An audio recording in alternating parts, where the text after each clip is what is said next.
Lecture number 5 during an electronic transition होगा kinetic energy of electron change हो रहा है x2 से x/4 तो अपन चेंज इन पोटेंशियल पूछा है। काइनेटिक जो x2 x/4 होता है, काइनेटिक जो x है तो पोटेंशियल -2x होगा, काइनेटिक जो x/4 है तो पोटेंशियल -x/2 होगा। चेंज कितना होगा? -x/2 + 2x 3x/2 होगा।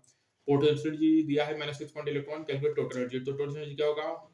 टोटल एनर्जी हो जाएगा 3.4 इलेक्ट्रॉन, पोटेंशियल d/2 होता है, n की वैल्यू 2 होगा, नंबर ऑफ ऑर्बिट 2 होता है, -3.4 मतलब n = 2, kinetic energy plus 3.4 electron volt और n1 की वैल्यू 1, n2 की वैल्यू 2, ठीक है, तो 10.2 इलेक्ट्रॉन वोल्ट होगा। रेडियस पूछा है तो n² करेंगे तो 6:1 होगा। किसमें? फोटोन विल बी इमिटेड होगा, हायर टू लोअर में, ठीक है, तो फर्स्ट सेकंड थर्ड में तीनों में एनर्जी रिलीज होगा। डिस्टेंस पूछा है orbit of helium atom r1 - r2 पूछा है, तो r3 - r2 पूछा है, ठीक है, तो यहाँ पे 0.5 n2 square n²/z r3 - r2, ठीक है, r3 - r2 पूछा है, तो यहाँ पे आ जाएगा 1.325 एंगस्ट्रॉन। ट्रिक क्या होगा? d n1 + n2/2 r0 करो, वैलिड फॉर 2 सक्सेसिव ऑर्बिटल्स के लिए। d = n1 + n2/2 r0। यदि रेडियस दिया है 8 सेंटीमीटर तो थर्ड ऑर्बिट का पूछा है, तो रेडियस n²/z, यहाँ से रेडियस r0 आ जाएगा 3r/4।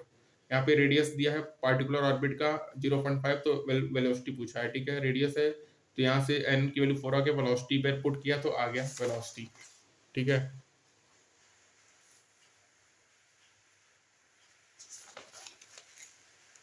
उसके बाद in a particular atom radius of nth orbit equal होगा difference between radius of n plus orbit, calculate orbit number है, rn-1 = rn+1 - rn है, तो n की वैल्यू 4 आ गई। In a particular energy second orbit इतना है, कैलकुलेट करना है एनर्जी ऑफ फोर्थ ऑर्बिट, ठीक है, और ionisation energy plus 13.2 kilojoule per mole, separation energy plus 3.8, excitation energy plus 984 kilojoule per mole है। वेलोसिटी पूछा है तो z/n का रेशियो निकाल लिया, ठीक है। टाइम पीरियड n³ (2 - 3 आ गया। स्पेशल केस है, हाइड्रोजन एटम है, पाई को चेंज होने से पोटेंशियल एनर्जी को चेंज करे बट काइनेटिक एनर्जी को चेंज ना करे, ठीक है। टोटल एनर्जी क्या होगा? Kinetic plus potential energy. Special case क्या है? r = n²h² 4π² km z² होगा, r 0.5 to n²/z होगा।